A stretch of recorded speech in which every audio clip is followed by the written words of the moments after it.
Channel को subscribe करो पहले। हाँ जल्दी करो, मुझे पता है कि आप लोग नहीं करते हो, वीडियो देखते हो लेकिन सब्सक्राइब नहीं करते। ये लाल कलर का बटन नहीं से दबाओ, जल्दी दबाओ, जल्दी दबाओ, फिर मैं शुरू करूँ। दबा दो जल्दी, दबा दिया, घंटी में दबा दे। वर्ल्ड वॉर 2 की शुरुआत 1 सितंबर 1940 को हुई जब नाजी जर्मनी ने पोलैंड पर हमला किया। जर्मनी के इस हमले के बाद ब्रिटेन और फ्रांस ने जर्मनी के खिलाफ युद्ध की घोषणा कर दी। इस युद्ध का कारण 1930 के समय की खराब आर्थिक स्थिति और पहले वर्ल्ड वॉर के समझौते थे, जिसकी वजह से जर्मनी के लोग नाखुश थे। एडोल्फ हिटलर और नाजी पार्टी ने इसी बात का फायदा उठाया और पावर में आ गए और अपनी मनमानी करने लगे।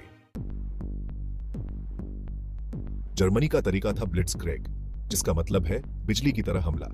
इसमें दुश्मन पर बहुत तेजी से और जोरदार हमला करके उनकी सेना और जरूरी चीजों को तबाह करना शामिल था। हिटलर चाहता था कि पूरा यूरोप पर जर्मनी का राज हो। उसने सबसे पहले ऑस्ट्रिया को अपने कब्जे में ले लिया और फिर म्यूनिक समझौते के जरिए चेकोस्लोवाकिया के कुछ हिस्सों पर कब्जा कर लिया। इसके बाद उसने पोलैंड पर हमला किया और यहीं से युद्ध की शुरुआत हो गई। पोलैंड पर हमले के बाद सोवियत संघ ने भी पूर्वी पोलैंड और बाल्टिक देशों पर कब्जा कर लिया। 1940 में जर्मनी ने डेनमार्क और नॉर्वे पर कब्जा कर लिया और फिर मई 1940 में बेल्जियम, नीदरलैंड और फ्रांस पर हमला कर दिया। फ्रांस ने जल्दी ही हार मान ली और जर्मनी ने पेरिस पर कब्जा कर लिया।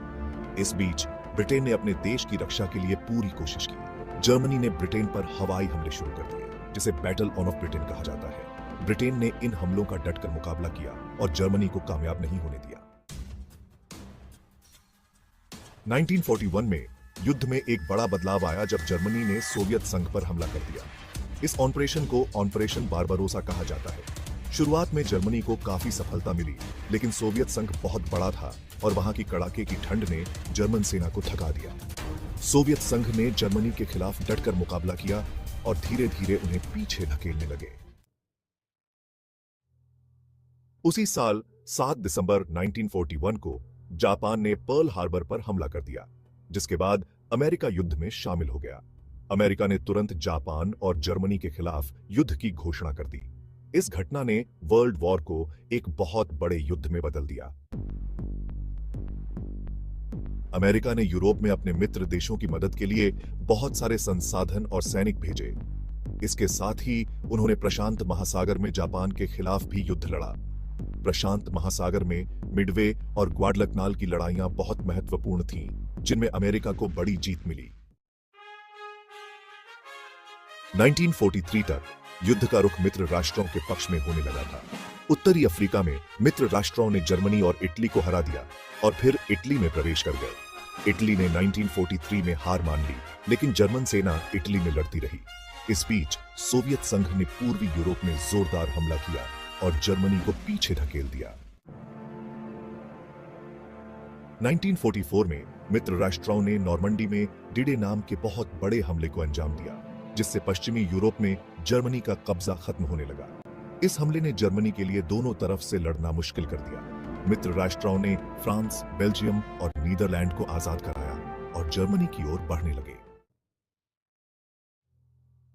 1945 की शुरुआत में मित्र राष्ट्रों ने जर्मनी पर फैसलाकुन हमले शुरू कर दिए।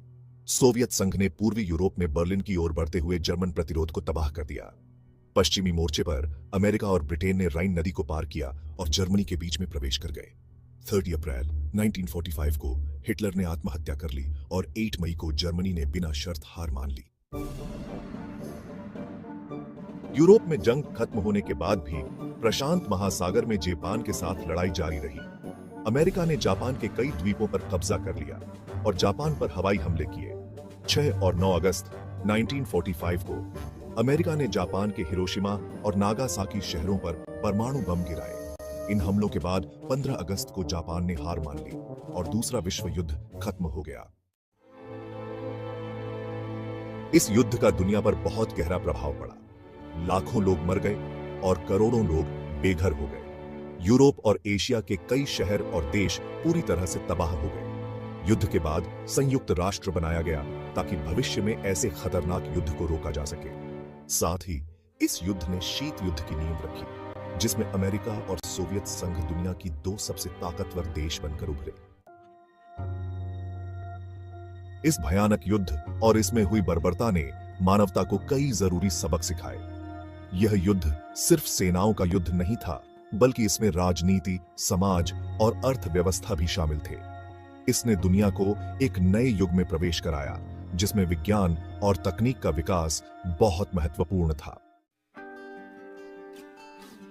इस युद्ध के बाद दुनिया ने खुद को फिर से खड़ा किया और नए अंतरराष्ट्रीय नियम और संगठन बनाए गए ताकि भविष्य में ऐसे युद्धों को रोका जा सके। यह युद्ध न केवल मानव इतिहास का एक महत्वपूर्ण अध्याय है, बल्कि यह हमें यह भी याद दिलाता है कि शांति और एकता ही एक बेहतर भविष्य की चाहत है। अगर आपको यह वीडियो पसंद आया हो तो इसे लाइक और शेयर करें और हमारे चैनल को सब्सक्राइब करना न भूलें। धन्यवाद।